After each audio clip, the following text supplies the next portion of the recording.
this story starts with these beautiful new opening credits, and bam, right away with little fanfare or build up, the Doctor's here and he's wandering around, and then immediately Donna's there and the narrative just clicks into gear immediately. I love how fast everything's in motion. We're not building up anything. The story's just rolling along immediately as soon as the runtime starts. Thank you very much. Oi, do you mind? I have to say that both Tennant and Tate jump back into their roles here with ease. Tennant's cadence and his body language and all his little macro and micro tendencies are here like the old days. The 14th Doctor feels very much like the 10th Doctor, and it's just heartwarming to see this character back, and it's admirable to see what level Tennant's able to recapture this character after all this time. Rose! What? Rose! Coming! We're then introduced to Donna's family and these alien antagonists in the next 5 minutes, and bam, we're off on a classic Russell T Davies adventure like it's 2007. There's even a scene where there's a fucking news reporter on screen talking about an alien ship that's crashed. Talk about time travel, it's really heartwarming, to be honest. Word of advice. You can wear a suit that tight up to the age of 35. And no further. I think David Tennant can still pull off a suit that tight at 52. The man has aged beautifully in the last 15 years. And that's Halsey. He said it! He said the thing, I heard it! All the snap, quick, witty dialogue is back. Tennant and Tate have their chemistry like it was season 4 once again. All these little back and forths and just the really quick, clever, witty dialogue that I love, that I missed from the Russell T Davies and the Moffat era, actually. Oh, Nerys, how is she? She's fine. After the accident. She's not fine. Oh, it was her fault. She's been fine. From the extraterrestrial straight into the domestic, we get thrust back into Donna's home life here. Russell T Davies always had an ability to write real and emotional characters, and this little sequence here with Donna and Celia discussing Rose and how Rose is trans, and Celia talking about her confusion and her concerns. It felt real and rooted in actual human experiences, but most of all, it had heart, is what it had. It had heart. When I say she looks gorgeous, is that right? I mean, is it sexist? Never said it to him when he was... Oh, sorry. I love how Donna is left scarred and empty from her experiences with the Doctor. She didn't just completely forget about them. It's left this void and emptiness within her. It rewards the audience in being invested in these stories, and it makes them more impactful because there were actual consequences that lingered in Donna's life. And I can't help feeling like I'm sad and empty and lost, but truth be told, I didn't travel with the Doctor and he didn't erase any of my memories. I'm just fucking sad! Sometimes I think there's something missing. Like I had something lovely, and it's gone. Rose then runs into the Meep, and I have to say that this practical puppet here is beautiful. It's articulate and it actually swells up a deep emotion within you, and you just sigh with cuteness at the look of it. I think for the most part, when it's nice, it looks like it's a practical puppet that's been executed here rather than CGI. Later on, when it gets all nasty and its face is angry, that's mostly CGI, but we're not there yet. But either way, I tip my hat to anything that's practical and real, and this creature, it looked amazing. Well, you look like the Doctor to me. That wheelchair lady moved her leg! I seen it! Well, you look like the Doctor to me.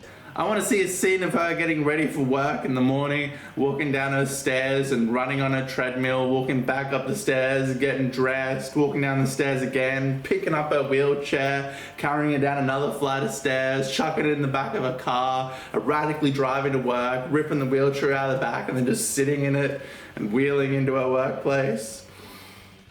I don't believe in destiny, but if destiny exists, then it is heading for Donna Noble right now. The Doctor returning to his old face, the TARDIS immediately popping into Donna, and this alien antagonist immediately appearing, and all these shenanigans ensuing. This thrust of fate, this weird thing that's happening. I don't know what's going on, but I look forward to the answers, and I hope that they're clever and most of all satisfying and satiating. Sorry about the stairs, but Geneva says to go in immediately. Don't make me the problem, just get in there. She can take the stairs. She's faking it. I'm just joking.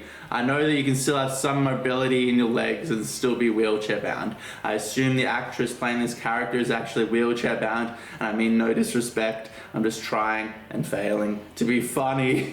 Please don't come after me, progressive Doctor Who fans. The plot thickens as psychedelic light monsters infect these unit soldiers.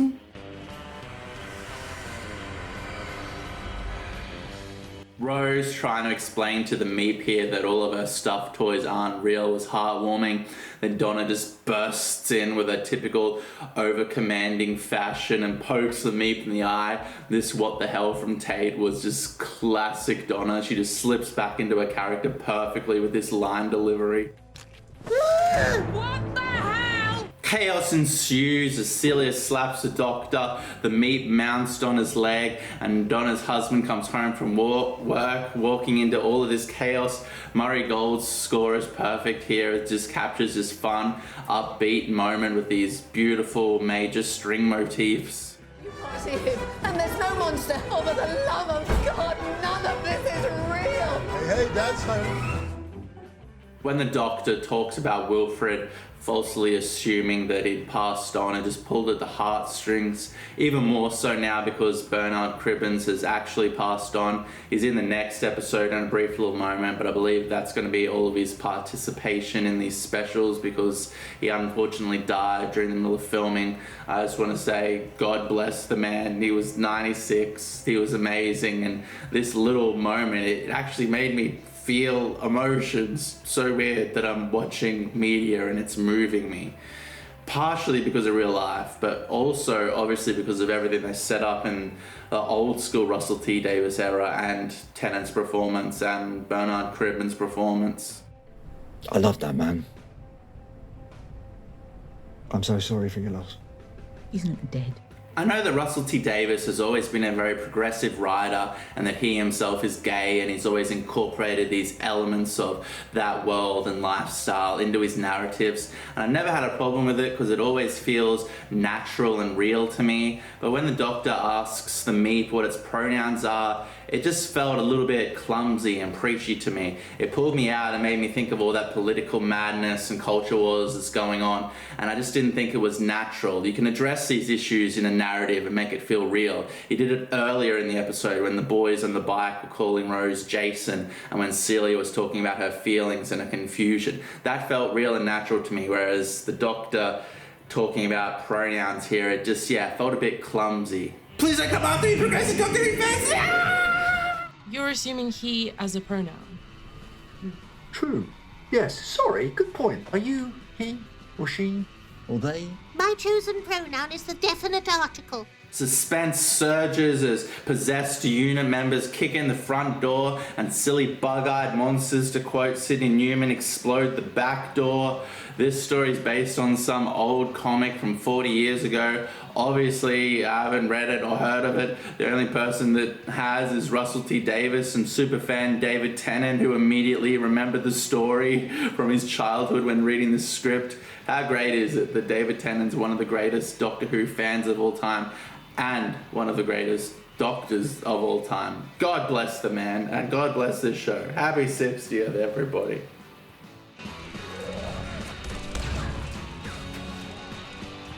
I like how the sonic screwdriver creates these shields here. It makes it feel more like a tool, and creating a defensive strategy rather than an offensive strategy feels very in kin with the Doctor's ideology. I didn't like in Capaldi's season finale how he's running around and using his sonic screwdriver to explode Cyberman. That didn't feel right to me. It's not a weapon, it's a tool. But these scenes, they worked, and they kind of made it do something new and different that I don't remember seeing it do before.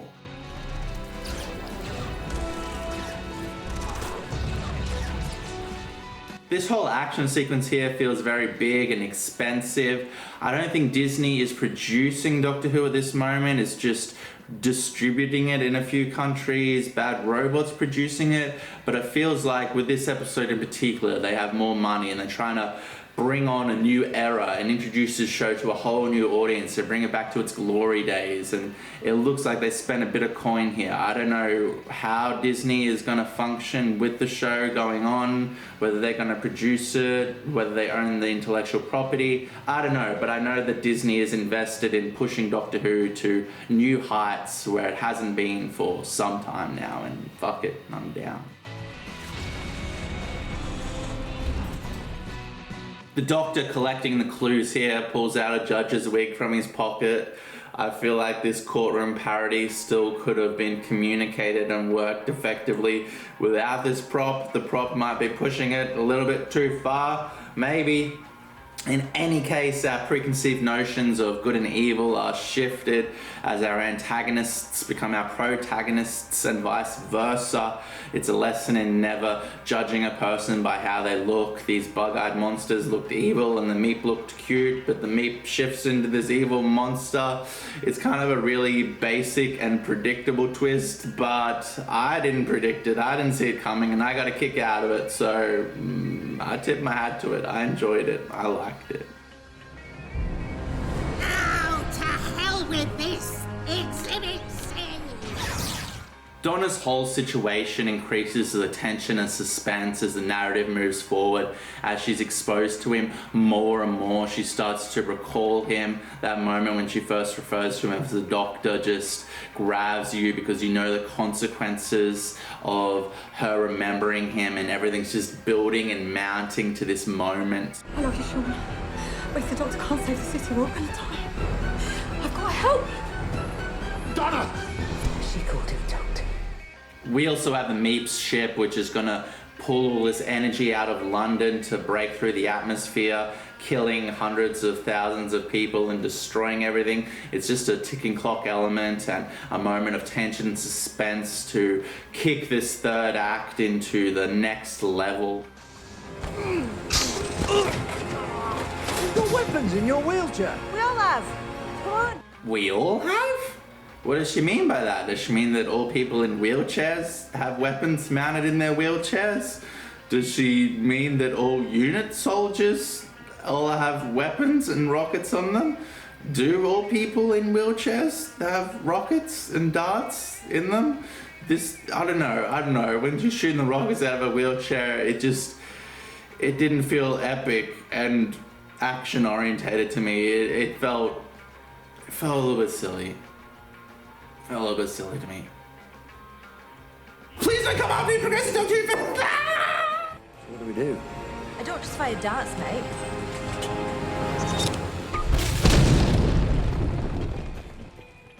Donna locks herself in with the Doctor here, and the Doctor is forced to awaken Dr. Donna to solve this problem. I love how Donna immediately is just willing to sacrifice herself to save her daughter and all of London. It's genuinely heartwarming, and Tennant's eruption of anger here is as captivating as it's always been. Just no. No, you are not! Why does it have to be this? Donna, now fully awakened, erupts upon the Doctor with all this rage. Regaining her memories now, she realizes that the reason she gave away all her lottery money was because she had some subconscious imprint of the Doctor within her. It's always a joy to see Catherine Tate just explode with rage and anger and dominance upon somebody. I fucking love it. Then we get the most techno-babbly techno-babble speech that's ever been techno-babbled in the history of techno-babble. I will triple drive the particle manifesto, overstep the umbilical feed, vindicate the cyber line, and roast the hyperphage like this! Maximize the stress. Obviously, the streets of London reversing from these fiery chasms filled with lava and death and despair, just magically sealing themselves up is incredibly silly, both from a physics point of view and a narrative point of view. From a physics point of view, the ship is sucking energy out of London to break through the atmosphere, so it's tearing everything and destroying everything and creating fire and stuff to gain energy, and then when it pushes the energy back in, the energy form heals the streets of London somehow. That doesn't really make a whole lot of sense to me. And from a narrative point of view, when your third act is building and there are general consequences and events are transpiring, and then you just reverse all of that, it takes all the tension and suspense out of the moment and makes it feel less impactful, because you can just do things and go so far and then just pull it all back and drag it all back and go, hey audience, we're just messing around, London's fine. Ignition reverse.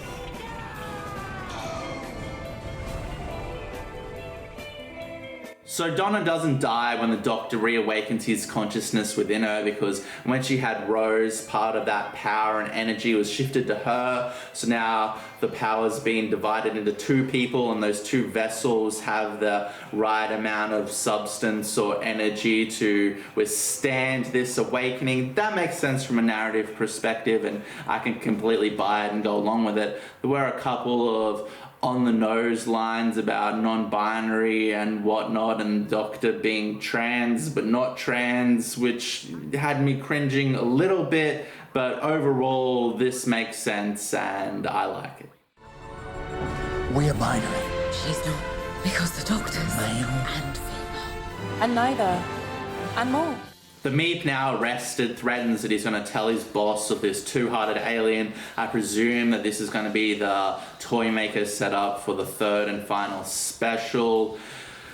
Donna and Rose then make fun of the Doctor for not being a woman and not understanding how to let go of his consciousness because, quote, he's a man now and he doesn't know how to let go of it. I'm fine with this. Women make fun of men all the time in real life, and why shouldn't that be reflected in a television show? Men also make fun of women all the time in real life, and those moments can be reflected in media. I know a lot of people are fucking angry about that, but a lot of people are angry about a lot of things for a lot of different reasons. I try to be less angry than them and relax. Anyway, could Donna have just let it go and released all this energy from the beginning? Is that part of it? Could she have just immediately done it way back in season 4? All you need to do is be a woman and just let it go and release it, and it doesn't matter anymore. It's a shame you're not a woman anymore. She'd have understood. We've got all that power, but there is a way to get rid of it. Something a male-presenting Time Lord will never understand. Just let it go. And we choose to let it go. On their way to go and visit Wilf, we get this reveal of the brand new TARDIS interior, and I loved how it was reminiscent of classic Who and calling back to the first couple console rooms with the stark bright white and all the circles on the walls, but it's big and it's huge and it's expansive with all these big runways and fucking, what do you call them? Ramps going around everywhere. They got that money. I don't know if this is going to be the new Doctor's TARDIS or if we're just getting this big, huge, expansive set right now for David Tennant. We'll see, but either way, I loved it. And then the gag with Donna spilling her coffee on the new console and it exploding into fire and chaos and insanity. That was hilarious. It's right on point with the character, and I don't know, I just loved the silliness and randomness of it. She's like, oh, and then it's immediately like, it just goes fucking ape shit. I love that gag, to be honest. I love that gag. More than I should have, maybe. Here we are, having a coffee. What's gonna go wrong? Oh my God,